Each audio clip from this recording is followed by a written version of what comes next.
കുട്ടികളെ നമ്മുടെ ഈ ഫസ്റ്റ് ചാപ്റ്ററിൻ്റെ 10ാം ക്ലാസ് ഈ ഫസ്റ്റ് ചാപ്റ്ററിൻ്റെ 5ാമത്തെ ക്ലാസ്സിലാണ് നമ്മളിപ്പം ഉള്ളത്. 4 ക്ലാസ്സുകൾ 4 വീഡിയോസ് നിങ്ങൾ കണ്ടു കഴിഞ്ഞു. പിന്നെ 5ാമത്തെ ക്ലാസ് നമ്മൾ കാണാൻ വേണ്ടി പോകുന്നു. ഇന്നത്തെ ക്ലാസ്സോട് കൂടി നമ്മുടെ ചാപ്റ്ററിൻ്റെ ഏകദേശം ഒരു 95-96% കണ്ടൻറ്റും അവസാനിക്കും. പിന്നെ നമുക്കൊരു വീഡിയോ കൂടി ഞാൻ ചെയ്യും. അതിൽ ചാപ്റ്ററിൻ്റെ ഒരു കൺക്ലൂഷൻ കംപ്ലീറ്റ് കാര്യങ്ങളും പറഞ്ഞ് നമുക്ക് പ്രീവിയസ് ക്വസ്റ്റ്യൻസ് 2-3 വർഷത്തെ കഴിഞ്ഞ വർഷത്തെ മുന്നത്തെ വർഷം സിലബസ് മാറിയിട്ട് ഇപ്പോൾ 2 വർഷമായി നിങ്ങളായത് പുതിയ ടെക്സ്റ്റ് ബുക്ക് വന്നിട്ട് അപ്പോൾ നമുക്ക് ആ 2 വർഷത്തെ SLC എക്സാമിൻ്റെ ക്വസ്റ്റ്യൻസ് നമുക്ക് ചെയ്ത് നോക്കാം. ക്വസ്റ്റ്യൻ കയ്യിലുണ്ട്, അപ്പോൾ നമുക്കത് ചെയ്ത് നോക്കാം. അതിൽ എന്തൊക്കെ ക്വസ്റ്റ്യൻസാണ് ഫസ്റ്റ് ചാപ്റ്ററുമായി ബന്ധപ്പെട്ട് വന്നത് എന്ന് നോക്കാം. പിന്നെ വേണമെങ്കിൽ കഴിഞ്ഞ മോഡൽ എക്സാമിൻ്റെ ക്വസ്റ്റ്യൻസ്, ഭൂഗോളം എക്സാമിൻ്റെ ക്വസ്റ്റ്യൻസ്, ഇതൊക്കെ വേണമെങ്കിൽ നമുക്ക് ചർച്ച ചെയ്യാം.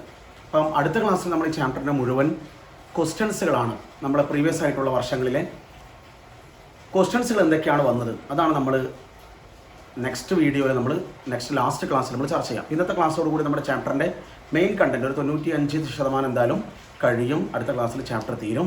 ചാപ്റ്റർ തീർന്നു കഴിഞ്ഞാൽ ഞാൻ നിങ്ങൾക്കൊരു എക്സാം കണ്ടക്ട് ചെയ്യും. നമ്മുടെ സ്കൂൾ ആപ്പ് ഉപയോഗിച്ചിട്ട് ഞാൻ എക്സാം കണ്ടക്ട് ചെയ്യും. അപ്പോൾ നമുക്ക് അന്നേരം ബാക്കി കാര്യങ്ങൾ അന്നേരം നോക്കാം. അപ്പോൾ നമ്മൾ കഴിഞ്ഞ ക്ലാസ്സിൽ അവസാനിപ്പിച്ചത് ഇങ്ങനെ ഇപ്പോൾ നിങ്ങൾക്ക് ഒരു ക്വസ്റ്റ്യൻ കിട്ടി. പി ബ്ലോക്ക് എലമെൻറ്റ്സ് ആണ് കഴിഞ്ഞ ക്ലാസ്സിൽ നമ്മൾ അവസാനിപ്പിച്ചത്. ഇപ്പോൾ എക്സ് എന്ന് പറയുന്ന ഒരു എലമെൻറ്റ്, വൈ എന്ന് പറയുന്ന ഒരു എലമെൻറ്റ്, സപ്പോസ് എക്സ് വൈ എന്നൊരു എലമെൻറ്റ് അത് വിചാരിക്കുക. സിമ്പിൾ ഈസ് നോട്ട് റിയൽ, ഇങ്ങനൊരു സിമ്പിളൊന്നുമില്ല. ഇതിൻ്റെ 2p4 എന്ന് കാണിച്ചു. ഇതിൻ്റെ ഒരു 3p, ഇതിൻ്റെ 2p6 എന്ന് കാണിച്ചു. ഇതിൻ്റെ ഒരു 3p4 എന്ന് കാണിച്ചു. താഴെ പറയുന്ന ക്വസ്റ്റ്യൻസുകൾക്ക് നിങ്ങൾ ആൻസർ കണ്ടുപിടിക്കണം. എന്തൊക്കെയാണ് ക്വസ്റ്റ്യൻസ് ഉള്ളത് നോക്കാം. ഒന്ന്, അറ്റോമിക് നമ്പർ ഉണ്ട്, അറ്റോമിക് നമ്പർ. അതേപോലെ തന്നെ ബ്ലോക്ക് കണ്ടുപിടിക്കണം, ഗ്രൂപ്പ് കണ്ടുപിടിക്കണം, പീരീഡ് കണ്ടുപിടിക്കണം, വാലൻസി കണ്ടുപിടിക്കണം, പിന്നെ ഗ്രൂപ്പിന്റെ നെയിം ഏതാണെന്ന് കണ്ടുപിടിക്കണം, പിന്നെ എലമെന്റ് ഏതാണെന്ന് പറയണം. ഈ എലമെന്റ് ഏതാണ്? അടുത്തൊരു മിനിമം 20 എലമെന്റുകൾ 30 എലമെന്റിന്റെ പേര് നമ്മുടെ മനസ്സിൽ ഓർമ്മിക്കാനുള്ള വഴി ഞാൻ ഫസ്റ്റ് വീഡിയോയിൽ നിങ്ങൾക്ക് പറഞ്ഞു തരുന്നുണ്ട്. ഇതൊക്കെ നമുക്ക് നോക്കാം. അപ്പം നമ്മൾ കിട്ടിക്കഴിഞ്ഞാൽ ആദ്യം എന്താ വെച്ചാൽ നമ്മുടെ താക്കോൽ എടുക്കും. എല്ലാ ചാപ്റ്ററിനും അതിനൊരു കീ ഉണ്ടാവും, അതൊരു താക്കോലുണ്ടാവും. ഈ ചാപ്റ്ററിന്റെ കീ എന്താണ്? സബ്ഷൽ ഇലക്ട്രോണിക് കോൺഫിഗറേഷൻ എഴുതി നോക്കലാണ്. അപ്പോൾ നമ്മൾ സബ്ഷൽ കോൺഫിഗറേഷൻ എഴുതിയാൽ 1s2 2s2 2p6 എന്ന് കിട്ടി. 2p6 എന്ന് കിട്ടി. ഇതാണ് നമ്മുടെ താക്കോൽ, കീ. ഇത് വെച്ച് നമുക്ക് ഇതെല്ലാം തുറക്കാം. Atomic number 3 6 2 8 2 10 10. ബ്ലോക്ക് ഏതാ? പിയിലാണ് ലാസ്റ്റ് ഇലക്ട്രോൺ കയറിയത്, hence P block. Group number എങ്ങനെ കണ്ടുപിടിക്കുക? 6ന്റെ കൂടെ ഈ ലാസ്റ്റത്തെ ഇലക്ട്രോണിന്റെ കൂടെ 12 കൂട്ടണം. മറന്നു പോയിട്ടില്ലല്ലോ, 12 12. Group number 18. പീരീഡ് എങ്ങനെ കണ്ടുപിടിക്കുക? ഷെല്ല് നോക്കും. ഇതേതാ ഷെല്ല്? K shell. ഇതേതാ ഷെൽ? L shell. ആ താഴത്തെ വലിയ നമ്പർ നോക്കും, 2 ആണത്, കെയും എല്ലും. Period number 2. വാലൻസി എന്താണ് മനസ്സിലാക്കാം? ഔട്ടർ മോസ്റ്റ് ഷെല്ലിലുള്ള ഇലക്ട്രോൺ നോക്കും. ഔട്ടർ മോസ്റ്റ് ഷെല്ലിലുള്ള ഇലക്ട്രോൺ. ഇതിപ്പോൾ ഷെൽ വൈസ് ഇതിൽ എങ്ങനെ ഉണ്ടാവാം? ഇതിപ്പോൾ ഷെൽ വൈസ് നമ്മൾ എഴുതിയാൽ ഇവിടെ ഞാൻ എഴുതാം 1s2 2s2 2p6. ഇത് കെ ഷെല്ല്, ഇത് എൽ ഷെല്ല്. കെയിൽ 2, എല്ലിൽ 8. നമ്മൾ എങ്ങനെയാണ് പൊതുവെ വാലൻസി മനസ്സിലാക്കുക? അവസാനത്തെ ഷെല്ല് നോക്കും. ആ അവസാനത്തെ ഷെല്ലിൽ 4ൽ കുറവോ ആണ് നമ്പർ എങ്കിൽ ആ നമ്പർ തന്നെയാണ് അതിൻ്റെ വാലൻസി, ആ എലമെൻറ്റിൻ്റെ വാലൻസി. ഇനി 4ൽ കൂടുതലാണെങ്കിൽ 8 ആകാൻ എത്ര വേണം? ശരിക്കും 8 മൈനസ് ആ നമ്പർ മൈനസ് ചെയ്യേണ്ടത്. സിമ്പിൾ ഇങ്ങനെ നോക്കിയാൽ മതി. 8 ആകാൻ എത്ര വേണം? അതാണ് അതിൻ്റെ വാലൻസി. ഇതിപ്പോൾ എന്താണ്? ലാസ്റ്റ് ഷെല്ല് ഇതാണ്. ലാസ്റ്റ് ഷെല്ലിൽ എത്രയുണ്ട്? 8 ഉണ്ട് ഓൾറെഡി. അപ്പോൾ ഞങ്ങൾക്ക് 8 ആകാൻ എന്ത് വേണ്ട? ഇലക്ട്രോൺസ് വേണ്ട. അപ്പോൾ വാലൻസി എത്രയാണ്? 0. നോബൽ ഗ്യാസുകൾ എപ്പോഴും വാലൻസി 0 ആണ്. ഗ്രൂപ്പ് നെയിം എന്താണ്? ഗ്രൂപ്പ് 18 ആണ്. ഗ്രൂപ്പ് 18ന്റെ പേരെന്താ? നോബൽ ഗ്യാസുകൾ. മലയാളം മീഡിയം കുട്ടികളാണെങ്കിൽ അലസവാതകങ്ങൾ എന്ന് നമ്മൾ മനസ്സിലാക്കും. അലസവാതകങ്ങൾ. എലമെന്റ് ഏതാണെന്ന് അറിയണം. ഇതേത് എലമെന്റ്? അറ്റോമിക് നമ്പർ 10 ആണ്. അറ്റോമിക് നമ്പർ 10 വരുന്നത് ആരാ? Neon. Hydrogen, helium, lithium, beryllium, boron, carbon, nitrogen, oxygen, fluorine, neon. Neon ആണ് ആ എലമെന്റ്. സിമ്പൽ എഴുതിയാൽ മതി, പ്രതീകം എഴുതിയാൽ. അങ്ങനെയാണെങ്കിൽ ഇവിടെ നമുക്ക് കണ്ടുപിടിക്കാം. ഈ ക്വസ്റ്റ്യൻ ആൻസർ നമ്മൾ ആദ്യം നമ്മുടെ താക്കോൽ എടുക്കും. Configuration 1s2, 2s2, 2p6, 3s2, 3p4 എന്ന് നമ്മൾ സബ്ഷൻ ഇലക്ട്രോൺ വിന്യാസം എഴുതി. ഇലക്ട്രോണിക് കോൺഫിഗറേഷൻ എഴുതി. Atomic number 6, 2, 8, 10, 14, 2, 16. ബ്ലോക്ക് എഴുതണം. പിയിലാണ് ലാസ്റ്റ് ഇലക്ട്രോൺ കയറിയത്, പി ബ്ലോക്ക്. ഗ്രൂപ്പ് നമ്പർ എഴുതണം. ഗ്രൂപ്പ് നമ്പർ എങ്ങനെ എഴുതാം? അവസാനത്തെ ഇലക്ട്രോണിന്റെ കൂടെ, അവസാനത്തെ പി സബ്ഷെല്ലിലുള്ള ഇലക്ട്രോണിന്റെ കൂടെ 12 കൂട്ടുക. അപ്പൊ 12, 13, 14, 15, 16. 16 ആണ് group number. Atomic number group number same ആണ്. പീരീഡ് നമ്പർ ഇത് കെ ഷെല്ലാണ്, ഇത് എൽ ഷെല്ലാണ്, ഇത് എം ഷെല്ലാണ്. അപ്പം ഈ താഴത്തെ വലിയ നമ്പർ നോക്കിയാൽ മതി. Period number 3. ഇനി വാലൻസി. വാലൻസി ആക്കാൻ ഷെൽ വൈസ് എഴുതി നോക്കും നമ്മൾ. കെയിൽ 2, എല്ലിൽ 8, എമ്മിൽ 6. 2, 8, 6. K L M 2, 8, 6. ഇതാണ് അവസാനത്തെ ഷെല്ല്. അവസാനത്തെ ഷെല്ലിൽ എത്ര ഇലക്ട്രോൺ ഉണ്ട്? 6 ഇലക്ട്രോൺ ഉണ്ട്. 8 ആകാൻ എത്ര വേണം? 2 വേണം. അപ്പോൾ വാലൻസി എത്രയാണ്? 2 ആണ് അതിൻ്റെ വാലൻസി. വാലൻസി 2. ഇനി ഗ്രൂപ്പ് നെയിം, ഗ്രൂപ്പ് 16. ഇതാണ് ഗ്രൂപ്പ് നമ്പർ 16. ഗ്രൂപ്പ് നമ്പർ 16ൻ്റെ പേരെന്താ? Oxygen family. ഓക്സിജൻ ഫാമിലി എന്ന് വരും. ആ എലമെന്റ് ഏതാ? ഈ എലമെന്റ് ഏതാ? അറ്റോമിക് നമ്പർ 16 വരുന്ന എലമെന്റ് ഏതാ? സൾഫർ. സൾഫർ മിനിമം 30 എലമെന്റ് അറിഞ്ഞിരിക്കണം. Hydrogen, helium, lithium, beryllium, boron, carbon, nitrogen, oxygen, fluorine, sodium, magnesium, aluminium, silicon, phosphorus, sulphur. Chlorine, argon, potassium, calcium, Scooty, Vikraman, ഫീക്കോനിക്കൂസൺ എന്ന് ഓർമ്മിക്കാം. ഇതിൽ സൾഫറാണ് ആ എലമെന്റ്, ആ മൂലകം സൾഫറാണ്. ഇങ്ങനെയാണ് പി ബ്ലോക്കിനെ കുറിച്ചിട്ട് ക്വസ്റ്റ്യൻസുകൾ വന്നാൽ നമുക്ക് ചെയ്യാൻ വേണ്ടി പറ്റുന്നത്. ഇങ്ങനെ ഏത് ക്വസ്റ്റ്യൻ കിട്ടിയാലും ഈ ഒരു ഐഡിയ വെച്ചിട്ട് നിങ്ങൾക്ക് ഉത്തരം കണ്ടെത്താൻ വേണ്ടി പറ്റും. മക്കൾക്ക് മനസ്സിലായിട്ടുണ്ടാകും.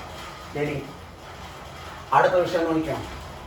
അടുത്ത വിഷയം എന്ന് പറയുന്നത് ക്യാരക്ടറിസ്റ്റിക്സ് ഓഫ് പി ബ്ലോക്ക്. നമ്മൾ ക്യാരക്ടറിസ്റ്റിക്സ് ഓഫ് എസ് ബ്ലോക്ക് കണ്ട പോലെ characteristics of P block. Characteristics of P block. P ബ്ലോക്കിന്റെ പ്രധാനപ്പെട്ട ക്യാരക്ടറിസ്റ്റിക്സുകൾ എന്തൊക്കെയാണ്? നമുക്കറിയാം പി ബ്ലോക്കിന്റെ എലമെന്റുകൾ ഏതൊക്കെയാണെന്ന് നോക്കാം. ഇതൊന്നും അറിയണ്ട, എന്നാലും ഗ്രൂപ്പ് 13, 14, 15, 16, 17, 18 ഇതാണ് പി ബ്ലോക്കിൽ പെടുന്നവർ. ഏതൊക്കെയാണ്? Boron, aluminium, gallium, indium, thallium, carbon, silicon, germanium, tin, lead. പേരൊന്നും അറിയണമെന്നില്ല, കേട്ടോ. Nitrogen, phosphorus, arsenic, antimony, bismuth. Oxygen, sulphur, selenium, tellurium, polonium, fluorine, chlorine, bromine, iodine, astatine, neon, argon, krypton, xenon, radon. Helium ഉണ്ട്, ഞാനത് പറഞ്ഞു. Helium S ബ്ലോക്കിൽ പെടുന്ന ആളാണെന്ന് പറഞ്ഞത് കഴിഞ്ഞ ക്ലാസ്. ഇനി പി ബ്ലോക്കിന്റെ പ്രത്യേകത, ഇതിൽ 2-3 പോയിന്റുകൾ നമുക്ക് പറയാം. ഇതിൽ ഒന്ന് മെറ്റൽസ് ഉണ്ട്, നോൺ മെറ്റൽസ് ഉണ്ട്, മെറ്റലോയിഡുകളുണ്ട്. അതാണ് ഒന്നാമത് പറയാനുള്ളത്. മെറ്റൽ ഉണ്ട്, നോൺ മെറ്റൽ ഉണ്ട്, മെറ്റലോയിഡ്സുകൾ ഉണ്ട്. ഇതാ ഇങ്ങനെ അടയാളപ്പെടുത്തി കഴിഞ്ഞാൽ ഇതാ ഈ ബോറോൺ മുതൽ ഇങ്ങനെ വന്ന് ആദ്യം ഞാൻ മെറ്റലോയിഡ് അടയാളം.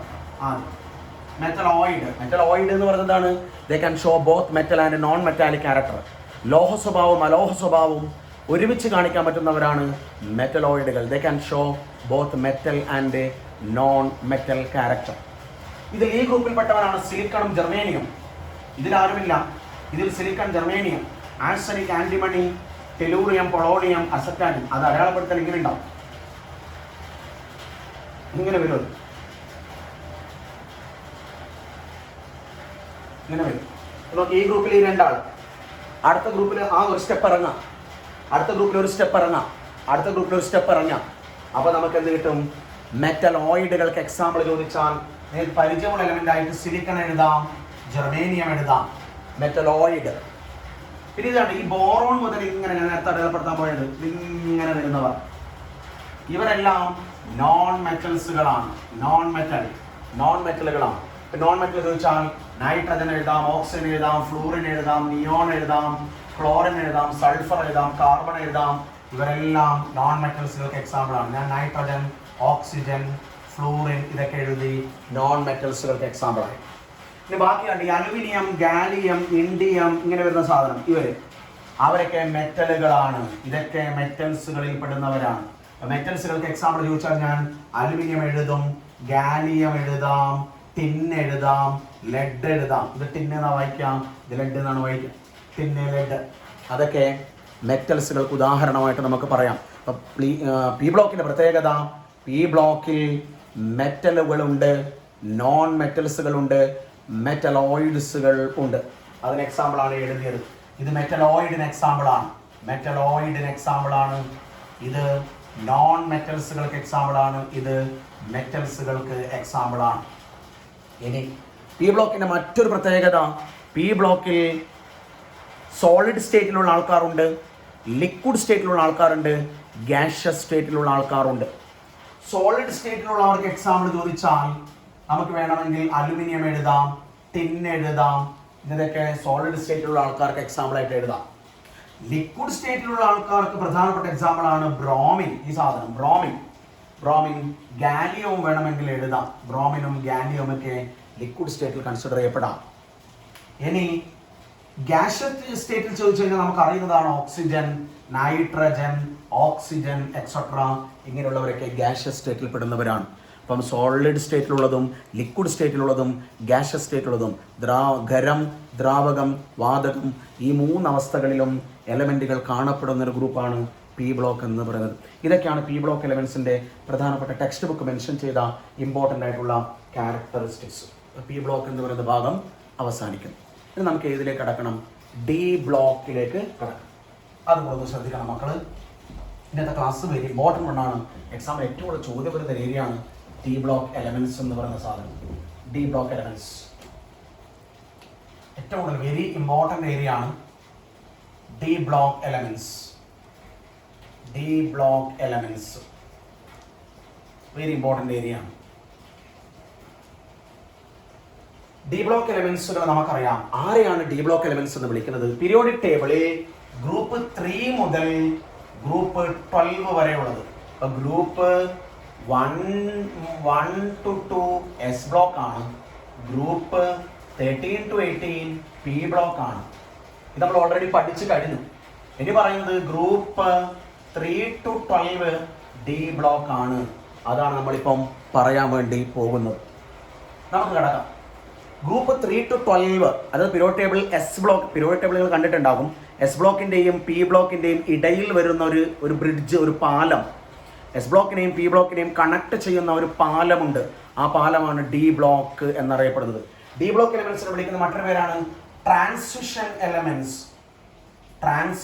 എലമെന്റ്സുകൾ എന്ന് വിളിക്കും. എസ് ബ്ലോക്കിനെയും പി ബ്ലോക്കിനെയും കണക്ട് ചെയ്യുന്ന ഒരു വഴി ആണ് ആര്? ഡി ബ്ലോക്ക് എലമെന്റ്സുകൾ. അവരെ ട്രാൻസിഷൻ എലമെന്റ്സുകൾ എന്ന് വിളിക്കാം. നമുക്ക് നോക്കാം ട്രാൻസിഷൻ എലമെന്റ്സിന്റെ പ്രത്യേകത. നമുക്ക് ഫോർ എക്സാമ്പിൾ ആണ് ഗ്രൂപ്പ് 3-ലുള്ളവനാണ് സ്കാൻഡിയം, അടുത്ത 4-ലുള്ളവനാണ് ടൈറ്റാനിയം, അടുത്തതിൽ vanadium, chromium, manganese, iron, cobalt, nickel, copper, zinc. ഇതിപ്പോൾ 3 ആണ്. ഇത് 3, ഇത് 4, 5, 6, 7, 8, 9, 10, 11, 12. ഓരോ ഗ്രൂപ്പിലെയും ആൾക്കാർക്ക് എക്സാമ്പിൾ എഴുതി ഞാൻ. സ്കൂട്ടി, വിക്രമൻ, ഫീക്കോനി, കൂസൻ. ഇതിൽ ആരുടെ ഇലക്ട്രോണിക് കോൺഫിഗറേഷൻ എടുത്താലും ലാസ്റ്റ് ഇലക്ട്രോൺ കയറുന്നത്, അവിടെയാണ് വിഷയം. ലാസ്റ്റ് ഇലക്ട്രോൺ കയറുന്നത് ഡി സബ്ഷെല്ലിൽ ആയിരിക്കും. ഓക്കെ, ഞാൻ കുറച്ച് എക്സാമ്പിൾ സ്കാൻഡിയം എടുക്കുന്നു. Atomic number 21. നമുക്കറിയാം 21 മുതൽ 30 വരെയുള്ള മൂലകങ്ങളാണ്, എലമെന്റാണ് ഞാനിപ്പോൾ എഴുതിയിരിക്കുന്നത്. 21, 22, 23, 24, 25, 26, 27, 28, 29, 30 വരെയുള്ള അറ്റോമിക് നമ്പറുള്ള എലമെന്റാണ് ഞാനിവിടെ എഴുതിയത്. ഇതിൽ നോക്കണേ സ്കാൻഡിയം 21. ഇലക്ട്രോണിക് കോൺഫിഗറേഷൻ, ഇലക്ട്രോൺ വിന്യാസം എഴുതിയാൽ 1s2, 2s2, 2p6, 3s2, 3p6, 3dയിൽ വരാനുണ്ട് 4s2, 20. ഇങ്ങനെയാണ് കയറുക. 1s കയറി, 2s കയറി, 2p കയറി, 3s കയറി, 3p കയറി. പിന്നെ 3dയിലാണോ ഇലക്ട്രോൺ കയറുന്നത്? അല്ല. 4s കയറി, അവസാനമാണ് കയറുന്നത് എവിടെ? 3dയിലാണ് കയറുന്നത്. ചില കുട്ടികളൊക്കെ ഇത് കാണുമ്പോൾ എസ് ബ്ലോക്ക് മൂലകാണെന്ന് വിചാരിച്ചു പോകും. അല്ല, ലാസ്റ്റ് ഇലക്ട്രോൺ എവിടെയാണോ കയറുന്നത് ആ സബ്ഷെല്ലിന്റെ പേരാണ് ആ എലമെന്റിന്റെ ബ്ലോക്കിന്റെ പേര്. അപ്പൊ ലാസ്റ്റ് ഇലക്ട്രോൺ എവിടെയാണ് കയറിയത്? ഡി സബ്ഷെല്ലിലാണ് കയറിയത്. അപ്പോൾ ഇവരെ നമുക്ക് എന്ത് വിളിക്കാം? ഡി ബ്ലോക്ക് എലമെന്റ് എന്ന് വിളിക്കാം. അപ്പൊ ഈ എലമെന്റ്സ് ഏതും എടുത്ത് ഇതിന്റെ കോൺഫിഗറേഷൻ നമ്മൾ ഞാൻ എഴുതി വെച്ചിട്ടുണ്ട്. ഏത് എലമെന്റ് എടുത്താലും ആ എല്ലാ എലമെന്റുകളുടെയും ലാസ്റ്റ് ഇലക്ട്രോൺ കയറുന്നത് ഡി സബ്ഷെല്ലിലായിരിക്കും. അതുകൊണ്ട് ഇവയെല്ലാം നമുക്ക് എന്ത് വിളിക്കാം? ഡി ബ്ലോക്ക് എലമെന്റ്സ് എന്ന് വിളിക്കാം. ഇതിൽ ചോദ്യം വരും, ഇതിൽ ലാസ്റ്റ് ഇലക്ട്രോൺ കയറിയത് ഏത് സബ്ഷെല്ലിലാണ്? എസിലാണോ? അല്ല, തെറ്റിപ്പോകരുത്. എവിടെയാണ് ലാസ്റ്റ് ഇലക്ട്രോൺ കയറിയത്? ഡിയിലാണ് ലാസ്റ്റ് ഇലക്ട്രോൺ കയറിയത്. ഈ ഷെല്ലിനെ വിളിക്കും പെനൾട്ടിമേറ്റ് ഷെൽ എന്ന് വിളിക്കാം. നമുക്ക് പെനൾട്ടിമേറ്റ് ഷെല്ലിലാണ് കയറുന്നത്. അതായത് 4s, അതായത് ഇതിപ്പം 4 എന്ന് പറഞ്ഞ ഷെല്ല എം ഷെല്ലിന്റെ ഉള്ളിലുള്ള ഷെല്ലിലാണ് അവസാനത്തെ ഇലക്ട്രോൺ കയറിയത്. കാരണം ഇത് ഏത് ഷെല്ലാണ്? ഇത് എം അല്ല, ഇത് എൻ ഷെല്ലാണ്. എൻ ഷെല്ലിലുള്ള ഉള്ളിലുള്ള ഷെല്ല്, അതായത് എം ഷെല്ലിലാണ്. എൻ ഷെല്ലിന്റെ അകത്തുള്ള ഷെല്ല് എം ഷെല്ലിലാണ് ലാസ്റ്റ് ഇലക്ട്രോൺ കയറിയത്. പെനൾട്ടിമേറ്റ് ഷെല്ലിലായിരിക്കും ലാസ്റ്റ് ഇലക്ട്രോൺ കയറിയത്. അതാണ് ഡി ബ്ലോക്ക് എലമെന്റ്സിന്റെ പ്രത്യേകത. ലാസ്റ്റ് ഷെല്ലുണ്ടെങ്കിലും ലാസ്റ്റ് ഷെല്ലിലല്ല ആ ഇലക്ട്രോൺ അവസാനമായി കയറിയത്. ലാസ്റ്റ് ഷെല്ലിന്റെ ഉള്ളിലുള്ള പെനൾട്ടിമേറ്റ് ഷെല്ലായിട്ടുള്ള എമ്മിലാണ് ലാസ്റ്റ് ഇലക്ട്രോൺ കയറിയത് എന്ന് ഓർമ്മിക്കാം. ഇത്രയാണ് നമുക്ക് ഡി ബ്ലോക്കിന്റെ ബേസിക്കലി മനസ്സിലാക്കാനുള്ളത്. ഇനി ഡി ബ്ലോക്കിന്റെ ഗ്രൂപ്പ് കണ്ടുപിടിക്കൽ എങ്ങനെയാണ്? ഡി ബ്ലോക്കിന്റെ ഗ്രൂപ്പ് എങ്ങനെയാണ് കണ്ടുപിടിക്കുക? ഡി ബ്ലോക്കിന്റെ ഗ്രൂപ്പ് കണ്ടുപിടിക്കാൻ ഫോർ എക്സാമ്പിൾ മാംഗനീസ് എന്ന് പറയുന്ന ഒരു നമ്പർ എലമെന്റ് തന്നെ, അറ്റോമിക് നമ്പർ 25. നിങ്ങളോട് പറയുന്നതിന്റെ അറ്റോമിക് നമ്പർ കണ്ടുപിടിക്കണം, ബ്ലോക്ക് കണ്ടുപിടിക്കണം, ഗ്രൂപ്പ് കണ്ടുപിടിക്കണം, പീരീഡ് കണ്ടുപിടിക്കണം. ഇതാണ് മെയിൻലി ചോദിക്കുക. വാലൻസി ചോദിക്കാറില്ല. ഈ 4 മെയിൻലി ക്വസ്റ്റ്യൻ വരിക ഡി ബ്ലോക്കിന്റെ കേസ്. അപ്പോൾ നമ്മൾ നമ്മുടെ താക്കോല് തുടങ്ങും. ഏതാ നമ്മുടെ താക്കോല്? സബ്ഷെൽ ഇലക്ട്രോണിക് കോൺഫിഗറേഷൻ കീ എടുക്കുക. 1s2, 2s2, 2p6, 3s2, 3p6, 3d, 4s2, 20 ആയി അല്ലെ? 6, 8, 2, 10, 16, 18, 20. 3d 25 ആകുമ്പോൾ 3d 5, 25. ഇനി നമുക്ക് അറ്റോമിക് നമ്പർ എത്രയാണെന്ന് ചോദിച്ചാൽ ഈ ഇലക്ട്രോൺ അറ്റോമിക് നമ്പർ എപ്പോഴും ഇലക്ട്രോണിന്റെ എണ്ണമാണെന്നറിയാം. ഇലക്ട്രോണിന്റെ എണ്ണമാണ് അറ്റോമിക് നമ്പർ. ഇതിൽ എത്ര ഇലക്ട്രോൺ ഉണ്ട്? 25. Atomic number 25. Block, last electron എവിടെയാണോ കയറിയത് അതാണ് ബ്ലോക്ക്. ലാസ്റ്റ് ഇലക്ട്രോൺ 4sലാണോ കയറിയത്? അല്ല. ഏതിലാണ് കയറിയത്? 3dയിലാണ് കയറിയത്. അപ്പോൾ അതാണ് ബ്ലോക്ക്, ഡി ബ്ലോക്ക്. ഇനി ഗ്രൂപ്പ് എങ്ങനെ കണ്ടുപിടിക്കാൻ ശ്രദ്ധിക്കണം. ലാസ്റ്റത്തെ എസിലെയും ഡിയിലെയും ഇലക്ട്രോണിന്റെ എണ്ണം, ടോട്ടൽ ഇലക്ട്രോണിന്റെ എണ്ണം എത്രയാണോ അത് തന്നെയാണ് അതിന്റെ ഗ്രൂപ്പ് നമ്പർ. അപ്പൊ ഡിയിൽ എത്രയാ? 5, എസിൽ എത്രയാ? 2, 5, 2, 7. ഒന്നുകൂടി ഓർമ്മിക്കണേ. നമ്മുടെ എസ് ബ്ലോക്കിലാണെങ്കിൽ S1 അവസാനിച്ചാൽ ഫസ്റ്റ് ഗ്രൂപ്പ്, 2 അവസാനിച്ചാൽ സെക്കൻഡ് ഗ്രൂപ്പ്. പിയിൽ എത്രയാണോ അവസാനിക്കുന്നത് ആ നമ്പറിന്റെ കൂടെ 12 കൂട്ടിയാലാണ് നമുക്ക് ഗ്രൂപ്പ് നമ്പർ കണ്ടുപിടിക്കാൻ പറ്റുക. ഡീസ് വരുന്ന കേസിൽ ഡിയിൽ എത്ര ഇലക്ട്രോൺ ഉണ്ടോ അതിന്റെ അപ്പുറമുള്ള എസിലുള്ള ഇലക്ട്രോണിന്റെ എണ്ണവും തമ്മിൽ കൂട്ടുക. 5ഉം 2ഉം 7 ആയിരിക്കും ഗ്രൂപ്പ് നമ്പർ. കാരണം ഗ്രൂപ്പ് 3 മുതൽ 12 വരെയുള്ളവരാണ് ആര്? ഡി ബ്ലോക്കിൽ പെടുന്നത്. 7 ആയി. പിരീഡ് നമ്മളെ ഷെല്ല് തന്നെയാണ്. ഇതേതാ ഷെല്ല്? ഷെല്ലിന്റെ നമ്പർ തന്നെയാണ്. K shell, L shell, M shell, N shell. 4 ഷെല്ലുണ്ട്. അത് താഴത്തെ വലിയ നമ്പർ 4 താഴത്തെ വലിയ നമ്പർ. Period number 4. ഇങ്ങനെയാണ് നമ്മൾ ഡി ബ്ലോക്കിന്റെ കേസിൽ ക്വസ്റ്റ്യൻസുകൾ ചെയ്യേണ്ടത്. മനസ്സിലായിട്ടുണ്ടാവും. എൻ്റെ ടെക്സ്റ്റ് ബുക്കിൽ ചോദ്യം കാണാം. ഒരു എലമെന്റ് ഉണ്ട്. ആ എലമെന്റിന്റെ ഇലക്ട്രോണിക് കോൺഫിഗറേഷൻ അവസാനിക്കുന്നത് 3d8ലാണ്. An element, its electronic configuration end in 3d8. Find the following. ഒരു മൂലകമുണ്ട്, ആ മൂലകത്തിന്റെ ഇലക്ട്രോൺ വിന്യാസം അവസാനിക്കുന്നത് 3d8ലാണ്. താഴെ പറയുന്നവ കണ്ടുപിടിക്കുക. ഇതന്നെയാണ് ചോദ്യം. അപ്പോൾ നമ്മൾ നമ്മുടെ ക്വസ്റ്റ്യൻ ചെയ്ത് നോക്കുന്നു. ആദ്യം electronic configuration 1s2 2s2 2p6 3s2 3p6 3d 4s2 3d8 അവിടെയാണ് അവസാനിച്ചത്. അങ്ങനെയാണ് ചെയ്യേണ്ടത്. ലാസ്റ്റ് ഇലക്ട്രോൺ കാര്യങ്ങൾ ഇവിടെ 3d8ൽ. അറ്റോമിക് നമ്പർ 3 നമ്മൾ കൂട്ടി നോക്കും. 6 2 8 10 16 18 20 28 atomic number 28. Block last electron കയറിയതില ഡി സബ്ഷെല്ലിലാണ്. പെനൽറ്റിമേറ്റ് ഡി സബ്ഷെല്ലിലാണ് കയറിയത്. ദാറ്റ് ഈസ് ഡി ബ്ലോക്ക് ആയിരിക്കും ആൻസർ. ഗ്രൂപ്പ് കണ്ടുപിടിക്കണം. ഗ്രൂപ്പ് എങ്ങനെ കണ്ടുപിടിക്കാം? ഗ്രൂപ്പ് ഇത് കെ അല്ലേ? ഗ്രൂപ്പ് എങ്ങനെ കണ്ടുപിടിക്കാം? ഡിയിലെയും എസിലെയും ഇലക്ട്രോണിന്റെ നമ്പർ കൂട്ടി നോക്കണം. 8ഉം 2ഉം 10 ആയിരിക്കും ഗ്രൂപ്പ് നമ്പർ. ഡൗട്ടില്ലല്ലോ. അടുത്തെന്താണ്? പീരീഡ്. പീരീഡ് എങ്ങനെ കണ്ടുപിടിക്കുന്നത്? ഇത് കെ ഷെല്ലാണ്, ഇത് എൻ ഷെല്ലാണ്, ഇത് എൻ ഷെല്ലാണ്, ഇത് എൻ ഷെല്ലാണ്. പീരീഡ് എത്രയുണ്ട്? 4. അതായിരിക്കും പീരീഡ്. ഷെല്ലിൻ്റെ നമ്പറാണ് പീരീഡിൻ്റെ നമ്പർ. ഇങ്ങനെയാണ് ക്വസ്റ്റ്യൻസുകൾ ചെയ്യേണ്ടത്. ഡൗട്ടില്ലല്ലോ. ഇനി ഒരു കാര്യം കൂടെ പറഞ്ഞാൽ, എൻ്റെ മക്കൾ ഇതും കൂടെ ഒന്ന് ശ്രദ്ധിച്ചു കഴിഞ്ഞാൽ ഡി ബ്ലോക്ക് എലിമെൻറ്റ്സ് എന്ന് പറയുന്ന ഭാഗം നമ്മുടെ കഴിഞ്ഞു. അതുകൂടെ ഒന്ന് ശ്രദ്ധിക്കണം. വെരി ഇമ്പോർട്ടൻ്റ് ആണ്. അതുകൂടെ ഒന്ന് ശ്രദ്ധിച്ചേ. Very very important one. Characteristics of D block elements. ഇതോടെ ഡി ബ്ലോക്ക് അവസാനിക്കുന്നു.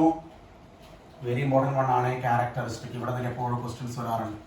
Characteristics of D block elements. D block എലമെന്റ്സിന്റെ പ്രധാനപ്പെട്ട ക്യാരക്ടറിസ്റ്റിക്സുകൾ എന്തൊക്കെയാണ്?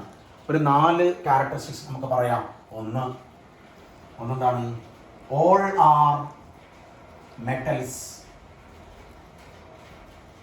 ഡി ബ്ലോക്കിൽ കാണപ്പെടുന്ന ഏത് എലമെൻറ്റും, നിങ്ങൾ scandium, titanium, vanadium, chromium, manganese, iron, cobalt, nickel, copper, zinc, yttrium, zirconium, ഇങ്ങനെ ഒരുപാട് എലമെൻ്റ് ഉണ്ട്. അപ്പം ആ എലമെൻ്റ് എല്ലാം മെറ്റൽസുകളാണ്. ഡി ബ്ലോക്ക് ഫുള്ള് മെറ്റൽസുകളാണ്, ലോഹങ്ങളാണ്. അടുത്ത പോലെ നോക്കണേ. Shows different oxidation state. Oxidation number 9ാം ക്ലാസ് നിങ്ങൾ പഠിച്ചിട്ടുണ്ട്. ഓക്സിഡേഷൻ സ്റ്റേറ്റ് അത് നമുക്ക് ഇതിലിപ്പോൾ ഡീറ്റെയിൽ ഒന്നും പറയാനില്ല. ഇതിലെ ഡീറ്റെയിൽസിലേക്ക് പോകാനുണ്ട്. അടുത്തത് shows colour in compounds. Shows coloured compounds എന്നതാണ്. ഷോസ് കളേർഡ് കോമ്പൗണ്ട്സ് നിറമുള്ള സംയുക്തങ്ങൾ ഉണ്ടാക്കുന്നു. ഇതിൻ്റെയും ഡീറ്റെയിൽസിലേക്ക് പോകാനുണ്ട്. Shows coloured compounds. പിന്നെ ലാസ്റ്റ് ഇലക്ട്രോൺ എവിടെയാണ്?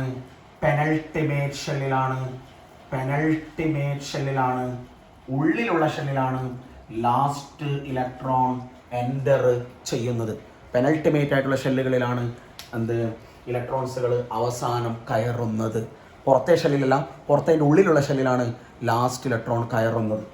ഇത്രയാണ് നമുക്ക് ക്യാരക്ടറിസ്റ്റിക്സ് ഓഫ് ഡി ബ്ലോക്കിൽ പറയാനുള്ളത്. ഈ 2 പോയിന്റ് നമുക്ക് ഡിസ്കസ് ചെയ്യാനില്ല. അത് ജസ്റ്റ് വേർഡ് മാത്രമാണ്. അത് എല്ലാവരും ലോഹങ്ങളാണ്. That's all. പിന്നെ ലാസ്റ്റ് ഇലക്ട്രോൺ കയറുന്നത് ഉള്ളിലുള്ള ഷെല്ലിലാണ്, പുറത്തെ ഷെല്ലിലല്ല. ലാസ്റ്റ് ഇലക്ട്രോൺ കയറുന്നത് ഉള്ളിലുള്ള ഷെല്ലിൽ. അത് കഴിഞ്ഞു. ഇനി ഈ 2 പോയിന്റ് നമുക്ക് എന്താക്കണം? ഡിസ്കസ് ചെയ്യണം. നമുക്ക് അതിലേക്ക് കടക്കാം. ഒന്നെന്താണ്? ഓക്സിഡേഷൻ സ്റ്റേറ്റ്, മറ്റൊന്ന് കളേർഡ് കോമ്പൗണ്ട്സ്. അതിൻ്റെ സംഭവം നമുക്ക് നോക്കാം. അതൊന്ന് ശ്രദ്ധിക്കണേ. അത് നോക്കിയിട്ട് നിങ്ങൾ ഇതാ ഷോസ് ഡിഫറെൻ്റ് ഓക്സിഡേഷൻ സ്റ്റേറ്റ്. അതാണ് ഡി ബ്ലോക്കിന്റെ മറ്റൊരു പ്രധാനപ്പെട്ട പ്രത്യേകത. ഡിഫറെൻ്റ് ഓക്സിഡേഷൻ സ്റ്റേറ്റ് കാണിക്കുന്നവരാണ്. ഞാൻ ഫോർ എക്സാമ്പിൾ FeCl2 എന്ന് പറയുന്നൊരു കോമ്പൗണ്ട് എടുത്തു. അത് ഫെറസ് ക്ലോറൈഡ് ആണ്. FeCl3 എന്ന് പറയുന്ന ഒരു കോമ്പൗണ്ട് എടുത്തു. That is ferric chloride. Ferrous ക്ലോറൈഡും ഫെറിക് ക്ലോറൈഡും. ഈ 2 കോമ്പൗണ്ട് എടുക്കാം. ഇതിൽ എൻ്റെ ഡി ബ്ലോക്ക് എലമെന്റ് ഏതാണ്? ഡി ബ്ലോക്ക് എലമെന്റ് എപ്പോഴും നമ്മൾ തിരിച്ചറിയണം. ദാറ്റ് ഈസ് സ്കൂട്ടി വിക്രമൻ ഫീക്കോ നിക്കൂസൺ ആയിരിക്കും. ഇതിൽ സ്കൂട്ടി വിക്രമൻ Fe ആണ് ഇവിടുത്തെ ആര്? D block element. അതിൻ്റെ ഓക്സിഡേഷൻ നമ്പർ കണ്ടുപിടിക്കണം. ഡയറക്ട്ലി കാണാം. നമുക്കറിയാം ഹൈഡ്രജൻ ഓക്സിഡേഷൻ നമ്പർ. ഹൈഡ്രജൻ നമുക്ക് 2-3 എലമെന്റിന്റെ ഓക്സിഡേഷൻ നമ്പർ അറിഞ്ഞാൽ മതി. നിങ്ങൾക്ക് ഇവിടെ എക്സാമിന് നിങ്ങൾക്ക് അറിയണമെങ്കിൽ 2 എലമെന്റിന് അറിഞ്ഞാൽ മതി. ഒന്ന് ക്ലോറിനും ഒന്ന് ഓക്സിജനും. ക്ലോറിന്റെ നമ്പർ എപ്പോഴും -1 ആണ്, ഓക്സിജനത് -2 ആണ് ഓക്സിഡേഷൻ നമ്പർ. നിങ്ങൾക്ക് 10ാം ക്ലാസ്സിൽ പഠിക്കുന്ന ഒരു കുട്ടിയെ സംബന്ധിച്ചിടത്തോളം ക്ലോറിൻ്റെത് -1ഉം ഓക്സിജനത് -2 എന്ന് ഓർത്താൽ മാത്രം മതിയാവും. ഈ 2 എണ്ണം എപ്പോഴും ഓർക്കണം. ഇനി അത് ഞാൻ വായിക്കുന്നു, അത് നിങ്ങൾക്ക് മനസ്സിലായിട്ടുണ്ട്. ഇനി ഇവിടെ കണ്ടുപിടിക്കാം എങ്ങനെയാണ് ഓക്സിഡേഷൻ നമ്പർ കാണുക. ക്ലോറിൻ്റെത് -1, ഷോർട്ട് കട്ടാണ് ഞാൻ പറയുന്നത്. നിങ്ങൾ 9ാം ക്ലാസ്സിലേക്ക് എക്സ് വെച്ചിട്ട് ചെയ്തിട്ടുണ്ടാവും. എക്സ് പ്ലസ് -1 × 2 = 0 എന്നൊക്കെ പറഞ്ഞ് ചെയ്തിട്ടുണ്ടാവും. ഡയറക്റ്റ്ലി പറയാം -1 × 2 -2. പയണ് എത്രയാ? +2 ആയിരിക്കും. ടോട്ടൽ സം 0 ആയിരിക്കണം. ആകെ തുക 0. ഇതിപ്പം -1 × 2 -2 +2. ടോട്ടൽ സം എത്രയാ? 0 ആണ്. അതൊക്കെ 9ാം ക്ലാസ്സിൽ പഠിച്ചതാണ്. അറിയാതെ ഏതെങ്കിലും മക്കൾ ഉണ്ടെങ്കിൽ ഞാൻ ഷോർട്ട് കട്ട് പറഞ്ഞു തരും. ക്ലോറിൻ -1 × 3 -3. പയണ് എത്രയായിരിക്കും? +3 ആയിരിക്കും ഓക്സിഡേഷൻ നമ്പർ. ഡൗട്ട് ഇല്ലല്ലോ. ഇനി നമ്മൾ ഇവിടെ എന്താ വിഷയം നോക്കിയേ. ഇതാണ് എൻ്റെ Fe. ഇതാണ് എൻ്റെ Fe. ഇതിൽ ഓക്സിഡേഷൻ നമ്പർ എത്രയാ? +2 ആണ്. ഇതിൽ ഓക്സിഡേഷൻ നമ്പർ എത്രയാ? +3 ആണ്. രണ്ടും ഡി ബ്ലോക്ക് ഒരേ എലമെന്റ് ആണല്ലോ, പക്ഷെ അവരെന്ത് കാണിക്കുന്നു? ഡിഫറൻ്റ് ആയിട്ടുള്ള നമ്പറിലെ കാണിക്കുന്നേ. ഡിഫറെൻ്റ് ഓക്സിഡേഷൻ സ്റ്റേറ്റ് അഥവാ ഡിഫറെൻ്റ് ഓക്സിഡേഷൻ നമ്പർ ഇയാൾ കാണിക്കുന്നു. ഇനി എന്തുകൊണ്ടാണ് ഡി ബ്ലോക്ക് എലമെന്റ്സുകൾ ഡിഫറെൻ്റ് ഓക്സിഡേഷൻ നമ്പർ കാണിക്കുന്നത്? നമുക്കറിയാം. ഇപ്പം ഞാൻ Fe എടുത്താൽ ഇതിൻ്റെ നമ്പർ എത്രയാണ്? 26 ആണ്. ഇലക്ട്രോണിക് കോൺഫിഗറേഷൻ എഴുതിയാൽ 26. ഇലക്ട്രോണിക് കോൺഫിഗറേഷൻ എഴുതിയാൽ 1s2 2s2 2p6 3s2 3p6 3d 4s2 3d6 ഇങ്ങനെയാണ് വരിക. നമുക്കറിയാം എപ്പോഴാണ് പോസിറ്റീവ് ചാർജ് വരുന്നത്? ഇലക്ട്രോൺ വിട്ടുകൊടുക്കുമ്പോഴാണ് പോസിറ്റീവ് ചാർജ് വരുന്നത്. ഇവർ ആദ്യം ഈ Fe എന്ന് പറയുന്നവൻ ആദ്യം ഇലക്ട്രോൺസ് വിട്ടുകൊടുക്കൽ എവിടുന്ന? 4sൽ നിന്നും ഇലക്ട്രോണിനെ വിട്ടുകൊടുക്കും. ഈ 4 ഇതാണ് ലാസ്റ്റ് ഷെല്ല്. ലാസ്റ്റ് ഷെല്ലിൽ നിന്നാണ് എപ്പോഴും ഇലക്ട്രോണുകളെ വിട്ടുകൊടുക്കുക. ലാസ്റ്റ് ഷെല്ലിൽ നിന്നാണ് ഇലക്ട്രോണുകളെ എപ്പോഴും സബ് ഷെല്ലല്ലേ. ലാസ്റ്റ് ഷെൽ മീൻസ് അതായത് ഇത് 4s സബ് ഷെൽ. ഇതാ ലാസ്റ്റ് ഫില്ല് ചെയ്ത സബ് ഷെൽ ഏതാ? 3D ആണ്. അതല്ല, ലാസ്റ്റിലുള്ള 4sൽ നിന്നാണ് ഇലക്ട്രോൺ ആദ്യം നഷ്ടപ്പെടുത്തുക. ഈ 2 എണ്ണം പോയി. ഈ 2 ഇലക്ട്രോൺ പോയി. ആ 2 എണ്ണം പോയാൽ അയാൾക്ക് എന്ത് ചാർജ് വരും? +2 ചാർജ് വരും. ഡി ബ്ലോക്ക് എലമെന്റ്സിന്റെ പ്രത്യേകത ആ 4sൽ നിന്നും ഇലക്ട്രോണുകളെ നഷ്ടപ്പെടുത്താം. വേണമെങ്കിൽ 3Dയിൽ നിന്നും ഇലക്ട്രോണുകളെ കൊടുക്കാൻ തയ്യാറാണ് ആര്? D block elements. ഇപ്പൊ എന്തുകൊണ്ടാണ് why D block element shows different oxidation state? എന്താ നമ്മൾ പറയേണ്ടത്? Energy difference between the outer S and D. Outer S and D subshell is very small. Hence they can donate electrons from both S and D subshell. ഏതൊരു D block എലമെന്റിന്റെയും അവസാനത്തെ എസിന്റെയും ഡിയുടെയും energy difference വളരെ കുറവാണ്. ഇതിൽ energy കൂടുതലായിരിക്കാം. 3Dക്കാണ് energy കൂടുതൽ 4sനേക്കാളും. പക്ഷെ ഇവർ തമ്മിൽ വലിയ ഡിഫറൻസ് ഇല്ല. അതുകൊണ്ട് തന്നെ 4sൽ നിന്നും ഇലക്ട്രോണുകൾ ആദ്യം നഷ്ടപ്പെടുത്തും. വേണമെങ്കിൽ അയാൾക്ക് 3Dയിൽ നിന്നും നഷ്ടപ്പെടുത്താൻ പറ്റും. അതുകൊണ്ടാണ് ഡി ബ്ലോക്ക് എലമെന്റ്സുകൾ എന്ത് കാണിക്കുന്നത്? ഡിഫറെൻ്റ് ഓക്സിഡേഷൻ നമ്പർ കാണിക്കുന്നത്. എക്സാമിന് എപ്പോഴും ചോദിക്കുന്ന ഒരു 1 വേർഡാണ് why D block element shows different oxidation number. Answer എന്ത് പറയാം? In the case of D block elements the outer S and D സബ്ഷെൽസിൻ്റെ എനർജി ഡിഫറൻസ് എന്താണ്? വെരി സ്മോൾ ആണ്. Hence they can donate electrons from both S and D subshells. ആവശ്യത്തിനനുസരിച്ചിട്ട് കൊടുക്കും. ഈ കോമ്പൗണ്ടിലാണെങ്കിൽ ഇയാൾ 2 ഇലക്ട്രോണിനെ വിട്ടുകൊടുക്കും. ഈ കോമ്പൗണ്ടിലാണെങ്കിൽ ഇയാൾ 3 ഇലക്ട്രോണിനെ വിട്ടുകൊടുക്കും. ഇങ്ങനെ എത്ര ഇലക്ട്രോൺസിനെ വിട്ടുകൊടുക്കാനും ഈ ഡിയിൽ തീരുന്നത് വരെ ഇലക്ട്രോണിനെ വിട്ടുകൊടുക്കാൻ തയ്യാറായിട്ടാണ് Fe നിൽക്കുന്നത്. അപ്പം നമുക്കറിയാം FeCl2ല് അയണിന്റെ ഓക്സിഡേഷൻ നമ്പർ എത്രയാ? എക്സാമിന് എന്ത് ചോദ്യം വരുന്നത് അറിയോ? FeCl2 തരും. എന്നിട്ട് പറയും അയേണിന്റെ ഇരുമ്പിന്റെ അയോണിന്റെ ഇലക്ട്രോണിക് കോൺഫിഗറേഷൻ എഴുതണം. മലയാളത്തിൽ പറഞ്ഞാൽ ഇരുമ്പിന്റെ അയോൺ ഏതാ? ഇതില് Fe2+ ആണ്. നമ്മൾ കണ്ടുപിടിക്കുക ക്ലോറിൻ -1 × 2 -2. ഇതെന്താ വരിക? +2. ഇയാളുടെ ഇലക്ട്രോണിക് കോൺഫിഗറേഷൻ എഴുതാൻ പറയും. നമ്മളെങ്ങനെ എഴുതാം? 2 ഇലക്ട്രോൺ പോയി എന്നല്ലേ? എവിടെ നിന്ന് ആദ്യം പോവാ? എസിൽ നിന്നാ പോവാ. ആദ്യം Fe എഴുതി വെക്കണേ, എന്നിട്ട് Fe2+ എഴുതാൻ പറ്റും. Fe2+ എങ്ങനെ എഴുതാം? 1s2. ശ്രദ്ധിക്കണേ, very important. 1s2 2s2 2p6 3s2 3p6 3Dയിൽ 6 ഉണ്ട്. 4sൽ നിന്നും 2 എണ്ണം പോയില്ലേ? അപ്പൊ നമുക്ക് ഇങ്ങനെ എഴുതാം Fe2+. ഇനി ഇതാ ഇതില് ഈ Fe3+ ഇലക്ട്രോണിക് കോൺഫിഗറേഷൻ എഴുതാൻ പറഞ്ഞാലോ Fe3+ എഴുതാൻ പറഞ്ഞാൽ 1s2 3 ഇലക്ട്രോൺ പോയേ, ഇത് 2 എണ്ണം പോയി, ഇടുന്നൊന്നും പോയി. 1s2 2s2 2p6 3s2 3p6 3dയിൽ നിന്നും 4sൽ നിന്ന് 2 എണ്ണം പോയി, 3dയിൽ നിന്നും 1 പോയി, 5. ഇങ്ങനെയായിരിക്കും Fe3+ ഇലക്ട്രോണിക് കോൺഫിഗറേഷൻ എഴുതുന്നത്. കാര്യം മനസ്സിലായിട്ടുണ്ട് എൻ്റെ മക്കൾക്ക്? ഇനി ഞാൻ ചില കോമ്പൗണ്ടുകൾ തരാം, ശ്രദ്ധിക്കണേ. ചില കോമ്പൗണ്ടുകൾ തരാം. ഞാനിതാ MnCl2 MnO2 Mn2O3 എന്നതാണ്. ഇതിൽ മാംഗനീസിന്റെ ഓക്സിഡേഷൻ സ്റ്റേറ്റ് എത്രയാണെന്ന് കണ്ടുപിടിക്കണം. മാംഗനീസിന്റെ അയോൺ ഏതാണെന്ന് എഴുതണം. ആ അയോണിന്റെ ഇലക്ട്രോണിക് കോൺഫിഗറേഷൻ നിങ്ങൾ എഴുതണം. ഇങ്ങനെയൊക്കെയാണ് ടേബിൾ ഫില്ലാക്കാൻ തരിക. ഇതേപോലെ തന്നെ ഞാൻ തന്ന നോട്ടിൽ ഇതേപോലെ തന്നെ ടേബിൾ കാണാം. MnCl2 നമുക്കറിയാം, ഡയറക്ട്ലി കണ്ടുപിടിക്കാം. ക്ലോറിന് എപ്പോഴും -1 × 2 -2, ഇവിടെ എന്താ വരിക +2, -1 × 2 -2. മാംഗനീസ് എത്രയാ +2. ഓക്സിഡേഷൻ നമ്പർ എത്ര ഇട്ടത് നിങ്ങൾക്ക് +2 എന്ന് കിട്ടി. അതിന്റെ അയോൺ എഴുതണം. അയോൺ നമുക്ക് എന്ത് എഴുതാം Mn2+ എന്ന് എഴുതി. MnO2 ആകുമ്പോൾ ഓക്സിജൻ എപ്പോഴും എത്രയാ നേരത്തെ പറഞ്ഞ മറന്നില്ലല്ലോ -2 -2 × 2 -4 -2 × 2 -4. മാംഗനീസ് എത്രയാ +4 ആ കാണിക്കുക. ഇതിലേതാ D block element? Manganese. Scooty Vikraman manganese, അയാളാണ് ഡി ബ്ലോക്ക് എലമെന്റ്. അപ്പോൾ ഡിഫറെന്റ് ഓക്സിഡേഷൻ സ്റ്റേറ്റ് കാണിക്കും. മാംഗനീസിന്റെ ഓക്സിഡേഷൻ സ്റ്റേറ്റ് ഇതിൽ എത്രയാ +4 ആണ്.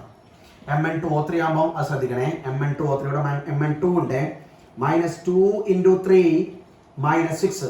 ഇവിടെ എനിക്ക് ടോട്ടൽ സം 0 കിട്ടണമെങ്കിൽ -2 × 3 -6. ഇവിടെ എത്ര മതി +3 +3 × 2 +6 -2 × 3 -6. ടോട്ടൽ സം എത്രയാ 0. ഡൗട്ട് ഇല്ലല്ലോ? അപ്പൊ നോക്കിയേ, ഇവിടെ എന്ത് എഴുതാം? എനിക്ക് +3 എന്ന് എഴുതാം. അപ്പം എന്തുകൊണ്ടാണ് ഡിഫറെന്റ് ഓക്സിഡേഷൻ സ്റ്റേറ്റ് കാണിക്കുന്നത്? എനർജി ഡിഫറൻസ് ഔട്ടറിലുള്ള 4sന്റെയും 3dയുടെയും എനർജി ഡിഫറൻസ് വെരി സ്മോൾ ആണ്. Hence they can donate, hence they can lose electrons from both S and D subshells. അറിയാം. ഇവിടെ മാംഗനീസിന്റെ അയോൺ എന്താണ്? Mn4+ ആണ്. +4 എന്ന് 4+ വായിക്കാം. എങ്ങനെ വേണമെങ്കിലും എഴുതാം കേട്ടോ. Mn4+ എന്ന് എഴുതാം. ഇവിടെ Mn3+ എന്ന് എഴുതാം. ഇതാണ് അതിന്റെ അയോണുകൾ. ഇനി നമുക്ക് എന്ത് എഴുതണം? ഇലക്ട്രോണിക് കോൺഫിഗറേഷൻ എഴുതാൻ പറഞ്ഞാൽ മാംഗനീസിന്റെ അറ്റോമിക് നമ്പർ ബ്രാക്കറ്റിൽ നിങ്ങൾക്ക് തരും. മാംഗനീസ് നമ്പർ എത്ര? 25. അത് എപ്പോഴും ബ്രാക്കറ്റിൽ തരും കേട്ടോ. അപ്പൊ നമുക്കത് അല്ലെങ്കിൽ ഓർമ്മിച്ചാൽ സ്കൂട്ടി വിക്രാമൻ ഫിക്കോനിക്കൂസൻ, സ്കൂട്ടി വിക്രാമൻ ഫിക്കോനിക്കൂസൻ 21 22 23 24 25 26 27 28 30. ഇതിൽപ്പെട്ട ഏതെങ്കിലും ഒരു ക്വസ്റ്റ്യൻ തരും. 21 മുതൽ 30 വരെയുള്ള ഏതെങ്കിലും ഒരു ചോദ്യമായിരിക്കും നിങ്ങൾക്ക് തരിക. അപ്പൊ നമുക്ക് ഇത് വെച്ച് എഴുതാൻ 1s2 2s2 2p6 അല്ലേ 3s2. പിന്നെ കാണും, ഞാൻ ഇത് മായ്ച്ചിട്ട് മായ്ച്ചിട്ട് ഇവിടെ എഴുതാം. Manganese 25 1s2 2s2 2p6 3s2 3p6 3d 4s2 3d5 എന്ന് വരും. ഇനി നമുക്കറിയാം ഇതാണ് മാംഗനീസിന്റെ കേസ്. ഇനി നമുക്ക് ഈ അയോണിന്റെ ഇലക്ട്രോണിക് കോൺഫിഗറേഷൻ എഴുതണം. അതെങ്ങനെ എഴുതാം? Mn2+ എന്ന് പറഞ്ഞാൽ 2 ഇലക്ട്രോൺ പോയി. എവിടുന്ന 2 എണ്ണം പോവാ? ഇതല്ലേ പോവാ. അപ്പൊ നിങ്ങൾ എന്ത് എഴുതണം? 1s2 2s2 2p6 3s2 3p6 3d. ആദ്യം വിട്ടുകൊടുക്കൽ 4sൽ നിന്നാണ്. ആദ്യം വിട്ടുകൊടുക്കുക 4s സബ്ഷനിൽ നിന്നാണ്. 3dയിൽ എത്ര? 5. ഇനി Mn4+ ആകുമ്പോൾ ഇതാണ് Mn. 4 എണ്ണം പോയി എന്നർത്ഥം. 4+ എന്ന് പറഞ്ഞാൽ 4 ഇലക്ട്രോൺ നഷ്ടപ്പെടുത്തിയതാ. അപ്പൊ 2 എണ്ണം എടുത്തും 2 എണ്ണം എടുത്തും പോയി. അപ്പൊ എന്ത് വരും? 1s2 2s2 2p6 3s2 3p6 3d. 2 എണ്ണം എടുത്തും പോയി, 2 എണ്ണം എടുത്തും പോയി. 3d3. ഡൗട്ടില്ലല്ലോ മക്കൾക്ക്? അടുത്ത Mn3+ ആകുമ്പോൾ 3 എണ്ണം പോയി നടത്താം. ഇതാണ് മാംഗനീസ്. 3 എണ്ണം പോയാൽ 1. ഇത് ഓക്സിഡേഷൻ നമ്പർ ശ്രദ്ധിക്കണം. ഇവിടെ 2 ഉള്ളത് കൊണ്ടാണ് ഇത് വന്നത്. ശ്രദ്ധിക്കണം. ഇവിടെ Mn ഇവിടെ Mn2 ആണ്. 1s2 2s2 2p6 3s2 3p6 3d. 3 എണ്ണല്ലേ പോയത്? 2 എണ്ണം ഇവിടുന്നും പോയി, 1 ഇവിടുന്നും പോയി. അപ്പൊ 3d4 ആയിരിക്കും വരിക. എങ്ങനെയാണ് ഓക്സിഡേഷൻ സ്റ്റേറ്റ് കണ്ടുപിടിക്കുന്നതും ആ അയോണിൻ്റെ ഇത് മാംഗനീസ് അയോണാണ് അതിൻ്റെ ഇലക്ട്രോണിക് കോൺഫിഗറേഷൻ എഴുതുന്നത്. ഡൗട്ടില്ലല്ലോ? ഇത്രയും മനസ്സിലായിട്ടുണ്ടാകും. ഇനി കൂടുതൽ ഞാൻ തന്ന നോട്ടിൽ കൂടുതൽ ക്വസ്റ്റ്യൻസ് ഉണ്ട്, അത് നിങ്ങൾ ചെയ്ത് നോക്കണം. അപ്പോൾ ഇതോടെ നമ്മുടെ ഇന്നത്തെ ക്ലാസ് അവസാനിക്കുന്നു. എൻ്റെ മക്കൾക്ക് ഇത് മനസ്സിലായിട്ടുണ്ടോ? വെരി ഇമ്പോർട്ടൻറ്റ് ക്ലാസ് ആണ്. ഇനി നമ്മൾ ആ കളേർഡ് കോമ്പൗണ്ട്സ് ഇല്ലേ, അത് നമുക്ക് അടുത്ത ക്ലാസ് പറയാം. കളേർഡ് കോമ്പൗണ്ട്സും എഫ് ബ്ലോക്കിനെ കുറിച്ചുള്ള ചെറിയൊരു പാരാഗ്രാഫും കൂടി പറഞ്ഞാൽ ചാപ്റ്റർ തീർന്നു. ഞാൻ അടുത്ത ക്ലാസ്സിൽ പ്രീവിയസ് ക്വസ്റ്റ്യൻസുമായിട്ട് വരും. നിങ്ങളെല്ലാവരും പഠിച്ച് റെഡി ആയിട്ടുണ്ടെങ്കിൽ ക്വസ്റ്റ്യൻസുകൾ ഞാൻ ഓരോന്ന് വായിക്കുമ്പോൾ ടക്കന് എന്ത് പറയാം, പെട്ടെന്ന് എന്ത് പറയാം, ഉത്തരം പറയാം. റേറ്റ് ചെയ്യാൻ നിൽക്കാം. Okay, by.